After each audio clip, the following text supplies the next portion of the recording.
he estado hablando algunos domingos acerca de la iglesia. Yo quería abarcar varios temas importantes acerca de la iglesia. Hablamos acerca de la influencia y el impacto de la iglesia sobre el mundo, de la unidad de la iglesia. Seguimos hablando también de la estructura de la iglesia, cómo a través del apóstol Pablo nos dejó ya instrucciones de cómo se estructura una iglesia. Y me doy cuenta que realmente hay muchos temas. A lo mejor ya unos domingos más vamos a detener esta serie. Viene nuestro hermano Hank, va a estar también compartiendo. Me parece, no me acuerdo si el próximo domingo, pero va a estar él también. Le compartí esta idea que traigo yo, entonces a lo mejor nos comparte algo. Pero el día de hoy, hermanos, quisiera hablar acerca de uno de los ministerios o algo de lo que Dios llamó a la iglesia a hacer a cada uno de nosotros en una forma individual, pero también colectiva. Y vamos a leer, hermanos, quiero invitarlos a que abran su Biblia en 2 Corintios 5. Y a partir del versículo 11 viene un subtítulo que dice el ministerio de la reconciliación, y es en base a ese pequeño título y algunos versículos que mencionan esta palabra que quiero compartir acerca de esto a la iglesia en su función como embajadores de la reconciliación. Y vamos a leer, si gustan acompañarme con su vista a partir del versículo 14. Amén. 2 Corintios 5, 14 dice: porque el amor de Cristo nos constriñe pensando esto, que si uno murió por todos, luego todos murieron, y por todos murió, para que los que viven ya no vivan para sí, sino para aquel que murió y resucitó por ellos. De manera que nosotros de aquí en adelante a nadie conocemos según la carne. Y aun si a Cristo conocimos según la carne, ya no lo conocemos así. De modo que si alguno está en Cristo, nueva criatura es. Las cosas viejas pasaron y aquí todas son hechas nuevas. Y todo eso proviene de Dios, quien nos reconcilió consigo mismo por Cristo y nos dio el ministerio de la reconciliación. Que Dios estaba en Cristo reconciliando consigo al mundo, no tomándoles en cuenta a los hombres sus pecados, y nos encargó a nosotros la palabra de la reconciliación. Así que somos embajadores en nombre de Cristo, como si Dios rogase por medio de nosotros. Os rogamos en nombre de Cristo, reconciliados con Dios. Al que no conoció pecado por nosotros, lo hizo pecado, para que nosotros fuésemos hechos justicia de Dios en él. Así pues, nosotros como colaboradores suyos, os exhortamos también a que no recibáis en vano la gracia de Dios, porque dice: en tiempo aceptable te he oído, y en día de salvación te he socorrido. He aquí ahora el tiempo aceptable, he aquí ahora el día de salvación. Amén. Y menciona varias veces esta palabra, la reconciliación, y lo menciona como un ministerio, y lo menciona como una palabra, como un mensaje. Hay un mensaje de reconciliación y un ministerio de reconciliación, y yo creo que a todos se nos viene una definición acerca de la reconciliación. Yo la busqué realmente en internet y en los diccionarios. No hay una definición demasiado amplia, simplemente está muy unido al concepto humano de reconciliar relaciones. Ya de entrada la palabra nos da una explicación en sí, se trata de restaurar. Y es una palabra similar a la que aparece en el griego ahí. Es una restauración de la relación. Primero que nada necesitamos entender por qué es necesario el mensaje de la reconciliación, de esta restauración de la relación. Y es que en el mundo está lleno de conflictos, de luchas, de problemas, de roces, fricciones. En el mundo totalmente hay gente que desde que se levanta hasta que se vuelve a acostar está peleando, está luchando, está discutiendo, argumentando. Y lo podemos entender, hermanos, no solamente con otras personas, No sé si se han dado cuenta de las luchas y todos esos debates que tenemos en nuestra mente, todos esos conflictos que tenemos dentro de nosotros. El hombre está lleno de conflictos, ¿verdad? El conflicto principal está ahí descrito en Colosenses 1, 21 y 22. Si me ayudan a buscarlo, y alguien pudiera leerlo, por favor. Porque ahí Pablo relata el problema más serio que como seres humanos tenemos en cuanto a ese problema de conflicto. ¿Qué dice entonces Colosenses 1, 21 y 22? Y a vosotros también, que erais en otro tiempo extraños y enemigos en vuestra mente, haciendo malas obras, ahora os ha reconciliado en su cuerpo de carne por medio de la muerte, para presentaros santos y sin mancha e irreprensibles delante de él. Amén. Ese es el problema más grande que tiene el ser humano, que éramos cuando no estamos bajo la gracia de Cristo Jesús, cuando no hemos aceptado su salvación, somos enemigos de Dios. Ese es el problema más serio que describe la Biblia acerca del ser humano, pero aún, incluso para nosotros como cristianos, para gente que hemos recibido la salvación de Cristo Jesús, entendemos y seguimos viviendo con tantos problemas, con tantos conflictos. A veces comienzan esos conflictos desde que nos asomamos del espejo, primera vez en la mañana, y nos encontramos esta lucha de cosas que no nos agradan de nosotros mismos. Cuando vamos al trabajo, cuando nos damos cuenta de cómo llevamos nuestra vida y nos damos cuenta de todas esas cosas que no nos gustan de nosotros, y hay en nosotros un conflicto grande, constante, permanente, ¿verdad? Del ser humano en contra de su misma naturaleza. Incluso Pablo decía, ¿verdad? Lo que quiero hacer no hago, y eso es un conflicto, es un problema que necesita reconciliación. Entonces, por eso estamos hablando acerca de la necesidad de la reconciliación en el ser humano. Porque no solamente es esos problemas internos, que muchas veces son los principales causantes de otros problemas, ¿verdad? A lo mejor Eli, que es psicóloga, entiende esto, que la mayoría de los problemas que tenemos, incluso con otra gente, son reflejos de las luchas y los conflictos que tenemos dentro de nosotros, que hay cosas en nuestro ser que necesitan ser reconciliadas.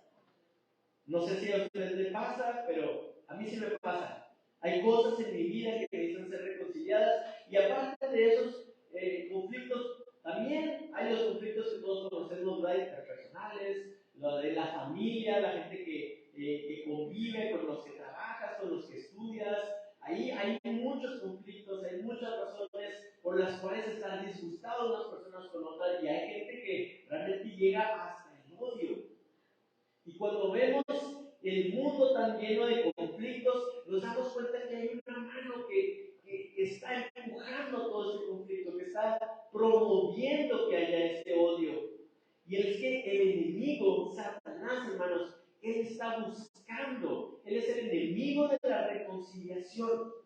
Él está buscando generar esos conflictos. Él está detrás de todo esto, promoviendo la violencia, la guerra. Es donde él se siente que es su medio, es su ambiente, es lo que propicia su propósito contra nosotros. El conflicto, la guerra, el odio. Cuando vemos en verdad en las noticias, cuando vemos todas las cosas que suceden en el mundo, nos damos cuenta que realmente hay una influencia demoníaca detrás de todos estos actos de violencia, detrás de todos esos actos de venganza, de odio. Y hermanos, Dios nos ha llamado a ser ministros de la reconciliación. Durante las dos guerras mundiales había una oración, a lo mejor ustedes la han escuchado. Yo la escuché por primera vez como un canto muy bonito, y es una oración de San Francisco de Asís. No sé cuántos la conocen, cuántos la han oído, si me permiten leerla. Dice: Señor, haz de mí un instrumento de tu paz, que allá donde hay odio, yo ponga el amor, que allá donde hay ofensa, yo ponga el perdón, que allá donde hay discordia yo ponga la unión, que allá donde hay error yo ponga la verdad, que allá donde hay duda yo ponga la fe, que allá donde hay desesperación yo ponga la esperanza, que allá donde hay tinieblas yo ponga la luz, que allá donde hay tristezas yo ponga la alegría. Señor, que yo no busque tanto ser consolado como consolar, ser comprendido como comprender, ser amado como amar. Porque es dándose como se recibe, es olvidándose de sí mismo como uno se encuentra a sí mismo, es perdonando como se es perdonado, es muriendo como se resucita a la vida eterna. No sé cuántos de haber escuchado, creo que es una oración muy conocida en la Iglesia Católica. Aquí dentro de la Iglesia Cristiana a lo mejor no estamos muy enterados, pero realmente refleja que este hombre, ¿verdad?, que se le atribuye esta oración, San Francisco de Asís, tenía claro el ministerio y el mensaje de la reconciliación. Y hermanos, es que Dios no está presente en el mundo teniendo las guerras. Dios no está en el mundo haciendo que toda la gente se lleve bien. Pero Él ha puesto embajadores en su iglesia que hagan esa obra. Él nos ha dado a usted y a mí un ministerio y un mensaje de reconciliación para el mundo, para buscar reconciliar, restaurar. Ese debe ser uno de los propósitos principales, ¿verdad? Como estábamos el viernes ahí con las niñas, uno se imagina lo que han vivido ellas, todo el dolor por el que han pasado. Y uno necesita entender que hemos recibido de parte de Cristo ese mensaje de reconciliación, porque hay cosas en esas vidas tan dañadas que necesitan ser reconciliadas, que necesitan ser restauradas, y ese mensaje y ese ministerio nos ha sido dado a nosotros, y como iglesia, hermanos, necesitamos poder llevar a cabo nuestra misión de embajadores de la reconciliación. Hermanos, quiero mencionar algunas cosas que no son la reconciliación, porque a veces entendemos las cosas más por lo que no son que por lo que son. Y es que lo primero que quería mencionar es que la reconciliación no se trata nomás de andar buscando que dos personas se lleven bien otra vez rápido. Llegar a un perdón rápido y que hacer como que no pasa nada. Eso no es, ¿verdad?, la reconciliación. Ay, es como que no pasa nada. Como que todo se te resbala. Yo la verdad, personalmente, yo soy una persona que sí, tengo esa facilidad, todo se me resbala, y a veces en el trabajo, ¿verdad?, estamos platicando de eso, y los veo a los compañeros como tienen así que porque está compañero lo volteó a ver feo, porque le dijo esto, porque lo otro, y él también lo volteó a ver feo, no, ni cuenta me di, o sí lo vi, pero se me hizo así como que, pues que sí me estaba equivocando, no me volteó a ver feo, pero pues sí me estaba equivocando. Y de verdad, pero hermanos, la reconciliación no es pedirle a usted que se le resbale todo. No es pedirle a la gente que haga como si no pasó nada y minimizar la ofensa y esconder todo abajo de un tapete, porque ¿qué pasa después? Que cuando se utilizan esas tácticas, esa estrategia de querer reconciliar todas las relaciones por, ay, hombre, olvídalo, no pasa nada, no es nada, X, ¿verdad? No pasa nada, y se va juntando, se va acumulando un resentimiento y la herida se va haciendo más profunda, hermanos. Eso no es el ministerio de la reconciliación. No es barrer la basura y meterla abajo de un tapete, no es la reconciliación. Perdonar rápido, haciendo como que no pasa nada, muchas veces solamente deja el camino o las semillas para que esa misma ofensa se vuelva a repetir, para que sea una costumbre, para que la gente vuelva a dañar a otros. Porque no hay un proceso, no se permite un proceso en donde la reconciliación obre. Solamente queremos solucionarlo, solamente queremos que las cosas ahí pasen rápidamente para que ese conflicto no escale y más. Y no nos damos cuenta de lo que hay debajo. A veces los terapeutas, ¿verdad?, los psicólogos tienen que escarbar un poquito acerca de las relaciones y preguntarte y llegar a esos problemas, y llegar a esas heridas profundas, porque quisimos ignorarlas, pasarlas rápidamente, y eso no es la reconciliación, hermanos. Ignorar la ofensa o minimizar el daño ocasionado no es necesariamente la reconciliación. Ayer hermano Freddy y José estaban acá trabajando, poniendo el muro para el cuarto de los niños. Y entre las cosas que me estaba platicando, me estaba contando de ciertas situaciones de gente que le ha hecho mal, gente que lo ha robado. Y por lo general me contaba gente que le ha ayudado, gente que le quería echar la mano y pagando mal por el bien que le hacen. Y hermanos, es entender, es necesario entender, hermanos, lo que es la reconciliación. Es vivir confiados, es la disposición que el Espíritu Santo nos da para perdonar, pero hay acciones que se tienen que tomar, ¿verdad? Hay ciertas cosas, vivimos en pues un estado de derecho, y aunque a veces ese derecho está más fuerte que qué cosa, pero hay mecanismos para buscar la reconciliación. Y nosotros como hijos de Dios, como embajadores de la reconciliación, necesitamos entender qué es eso, ¿verdad? Porque el hermano Freddy, pues no nomás era así como que, pues perdónalo porque te robó una traila de 18,000 pesos. Pues que esos 18,000 pesos pues, salieron de la bolsa del hermano Freddy o del hermano Pochito que le iba a pagar, no sé. El daño estaba hecho. No se podía nada más esfumar así. Y hermanos, aquí pues también nos damos cuenta ¿por qué es necesaria la cruz? Allí donde estamos leyendo en Corintios, dice que Cristo estaba reconciliando en la cruz al mundo consigo mismo. Y la cruz, hermanos, no permite al cristiano dejar así como si nada la ofensa, como que no pasa nada. Hay algo que se pierde, hay ese costo que alguien va a pagar por el daño que se hace. Y en la cruz vemos, hermanos, el amor de Dios dispuesto a morir por nosotros, pero también la cruz nos revela lo serio que toma Dios el pecado, lo serio que toma Dios la ofensa, la injusticia, que nos hagan las cosas bien, que se oprima al inocente. La cruz es una revelación también de cómo Dios ve el pecado, que para Él no es ay, pues no pasa nada. Si pensamos en un Dios todopoderoso que nos creó, que creó todo el universo, que creó las leyes, que dio las leyes al universo, las leyes morales, las leyes físicas, ¿por qué Dios no simplemente puede decir, ay, nos perdona a todos y ya? Vuelta a la página y hacemos como que no pasa nada. Eso no podía ser. Cristo necesitaba ver un perdón, necesitaba ver un pago por esa ofensa, necesitaba que alguien pagara por eso. Y entonces, hermanos, llegamos a otra cosa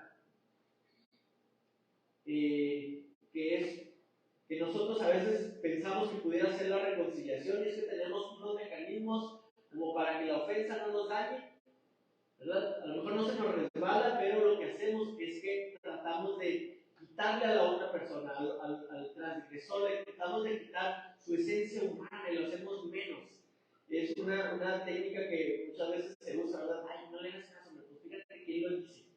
Y queremos como que minimizar a la persona que nos hace daño para que no nos afecte. Y a lo mejor puede funcionar, y a lo mejor si tú haces menos a la otra persona, y a lo mejor tú no tomas en serio a esa persona y dices, ay, pues nomás fíjate quién es, no hagas caso, hombre, ya todos lo conocemos cómo es. Pero vemos ahí en 2 Corintios también, hermanos, cómo Dios ve a cada persona.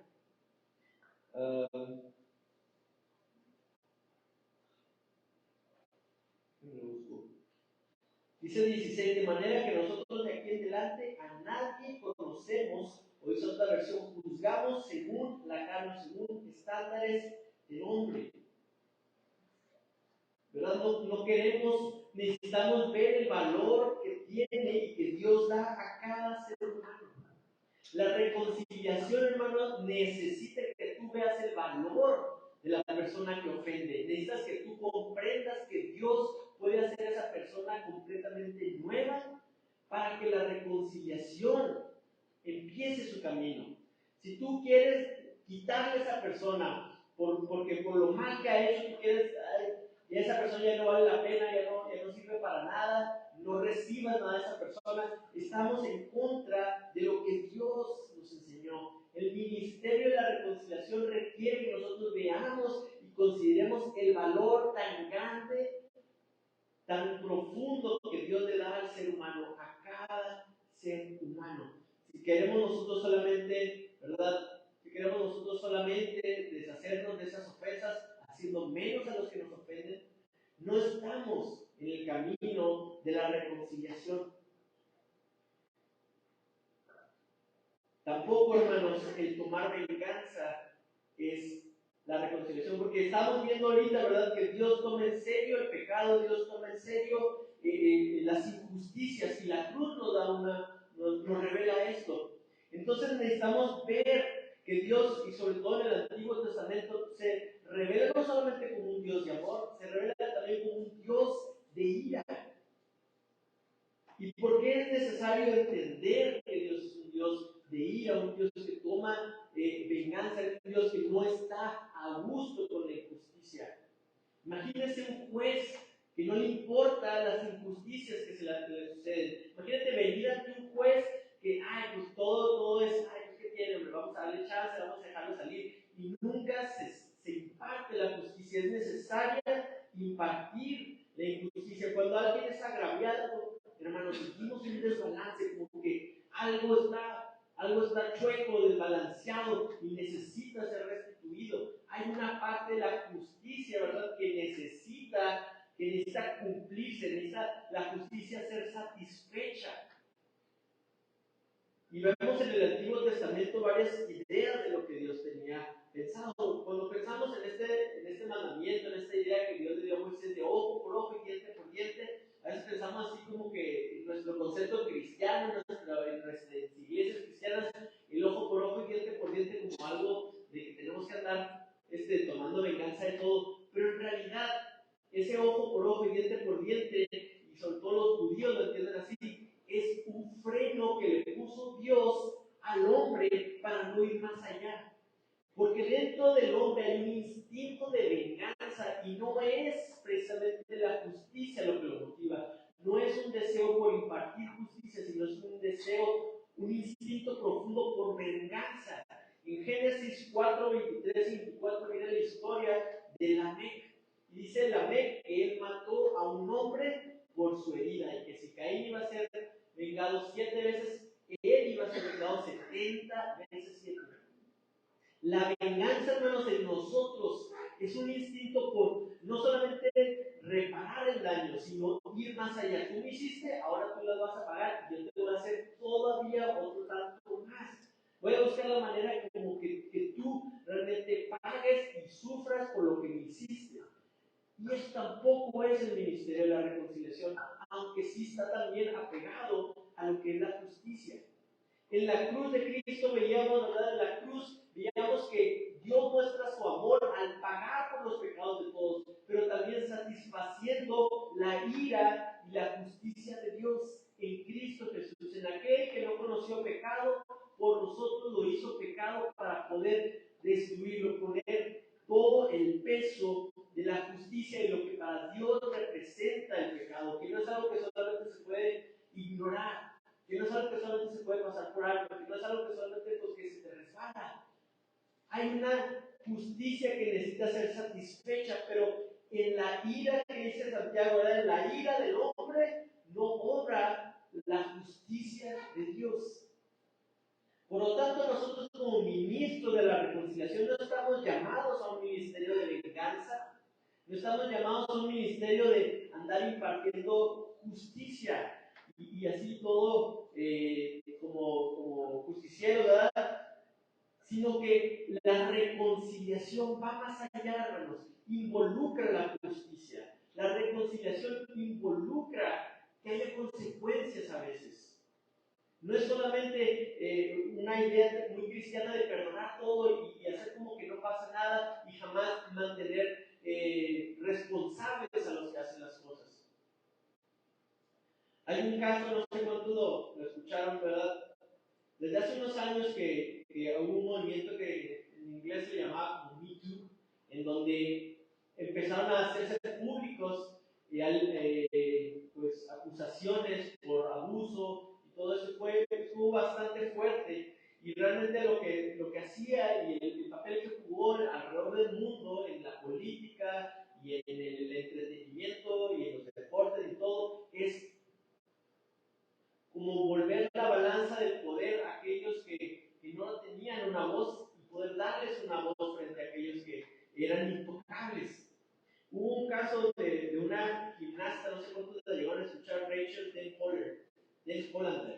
se llama ella Rachel Nell Holland. Ella es una ex gimnasta que fue abusada por alguien del equipo de gimnasia de Estados Unidos, el equipo nacional llamado Larry Nassar.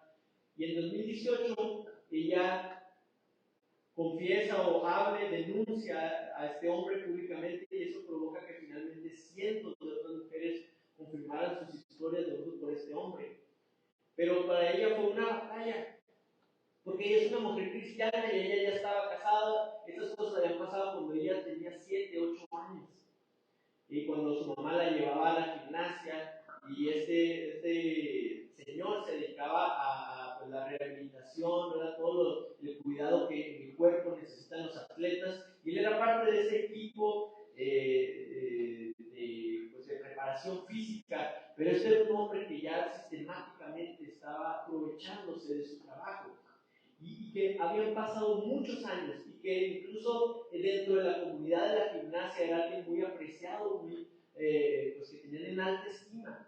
Y ella tuvo que tomar esa lucha de ponerse en el ojo del huracán mediático, ella siendo una ama de casa, con sus hijos, ya con muchos años después de haber pasado eso, pero ella tomó la decisión de que necesitaba hacer algo, que no podía quedarse callada, que solamente perdonar, como muchas veces se dice en la iglesia, no era suficiente, se necesitaba buscar esa parte de la justicia. Y entonces ella, pues sí tuvo un proceso donde tuvo que enfrentar, ¿verdad?, todas las cámaras a nivel mundial, contar su historia, volver a revivir esos momentos tan dolorosos para ella, volver a que la gente la juzgara, a que cuestionaran sus motivos, muchas cosas así. Pero ella, siendo una mujer cristiana, ella entendió que no era solamente perdonar, así que en la Biblia no está ese concepto de solamente perdonar, sin llevar a la justicia, sin satisfacer la justicia, sin reparar el daño. Hay una parte, hermanos, que sí es muy necesaria.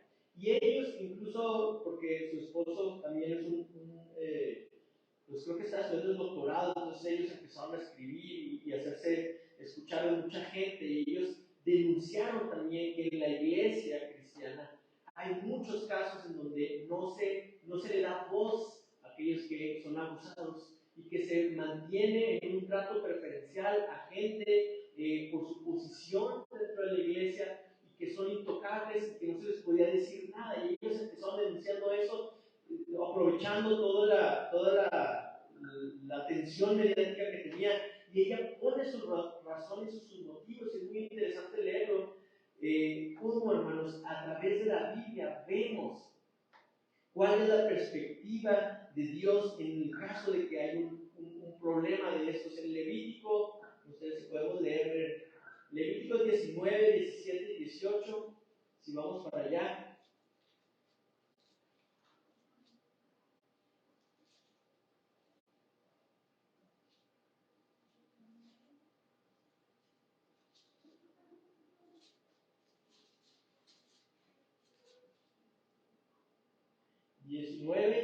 Versículos 17 y 18, dice: no aborrecerás a tu hermano en tu corazón, razonarás con tu prójimo para que no participes de su pecado, no te vengarás ni guardarás rencor a los hijos de tu pueblo, sino amarás a tu prójimo como a ti mismo, yo Jehová.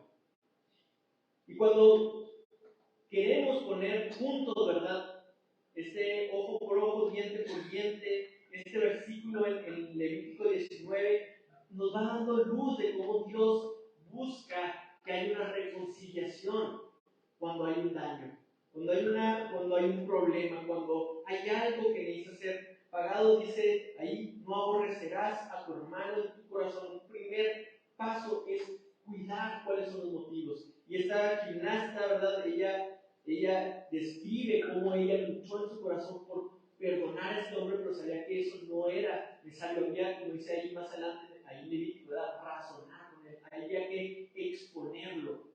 El amor es necesario, hermanos. Es necesario querer ocultar todo, querer tapar todas las cosas que suceden, pensando que eso es reconciliación, amor produce y lleva a mayores problemas, a heridas más profundas. Y lo que ella, ustedes lo pueden ver ahí en las noticias, salió y todavía en YouTube, ella da todo, se dirige ahí en la sala de la corte y está este hombre y van a dictar la sentencia y ella le habla y realmente le predica el evangelio. Y ella lo que le dice es: oro para que tú experimentes, tu alma sea aplastada por el peso de la culpa, para que un día puedas experimentar también el verdadero arrepentimiento y el verdadero perdón de Dios, que tú necesitas más de lo que necesitas el perdón de mí, aunque también te lo extiendo yo. Hermanos, el Evangelio es entender que el pecado está ahí y la justicia necesita ser satisfecha. Que en Cristo Jesús tenemos esa cruz en donde fueron clavados los pecados. Y entender, hermanos, que si tú no eres consciente realmente de lo que tu pecado le hace o significa delante de la presencia de Dios, tampoco puedes encontrar el verdadero perdón y alivio. Si tú solamente vives pensando que Dios te ama y sin importar lo que hagas, si no te das cuenta del costo y el precio de tu pecado, no puedes ser parte de este proceso de la reconciliación. La cruz y lo que Cristo sufrió en ella demuestra el compromiso de Dios hacia la justicia, hacia que las cosas se hagan bien. Y eso puede llevar tiempo y esfuerzo. Para el Hijo de Dios significó un sacrificio la reconciliación. Nosotros, hermanos, como ministros de la reconciliación, necesitamos entender que no es fácil, que a veces el mundo nos presenta otras opciones, nos presenta hacer como que nada pasó, solamente barrer debajo de la alfombra los problemas de la casa, del trabajo. Pero eso no es la reconciliación. La reconciliación tampoco es desprestigiar o menospreciar a la persona que nos ofende, porque va en contra de cómo Dios ve y la oportunidad que les da de hacer una nueva criatura en cualquier momento al recibirlo a Él. Y tampoco la reconciliación es la venganza, de tomar venganza, el dejarnos llevar por nuestro instinto y nuestra ira. Eso no es la reconciliación. La reconciliación es algo más allá. Y así como al Hijo de Dios le costó un sacrificio, a nosotros también nos va a costar un sacrificio. Es más fácil hacer otras cosas, pero la reconciliación es lo único que puede ponernos bien con Dios. No es la venganza, no es ignorar, no es hacer menos ni desmenospreciar al que ofende, es entender el costo, buscar la justicia y entender, hermanos, que todos nosotros también necesitamos de la gracia de Dios. Por eso es que podemos ser ministros. Por eso dice Pablo, nosotros hemos sido llamados a reconciliar, porque nosotros no llegamos con un dedo acusador. Nosotros debemos primeramente sabernos pecadores antes de poder ir a reconciliar o buscar reconciliar con otros. Es entender que no estamos por encima, pero tampoco por debajo de aquellos que han hecho algo malo.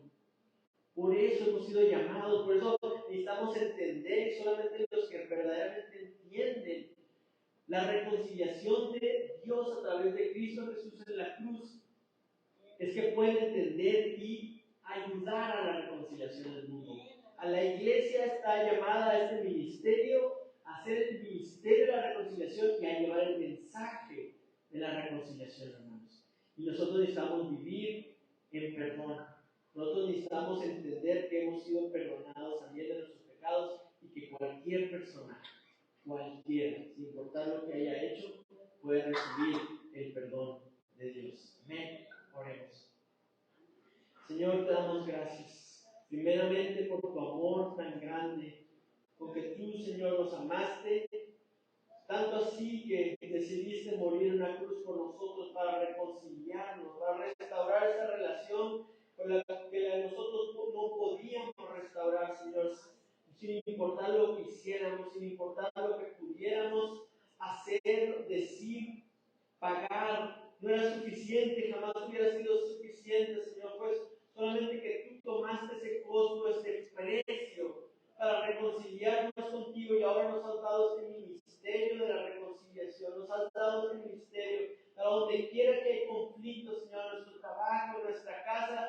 podamos hacer esta labor, podamos predicar el mensaje con palabras o sin palabras, predicando el mensaje de la reconciliación, que no es solamente ignorar los problemas, que no es solamente que todo se resbale y no tomar en consideración el daño que se hace a otras personas, sino ese, Señor, ese ministerio de reconciliación que requiere sacrificio, así como lo requirió de tu parte, también, Señor, para nosotros.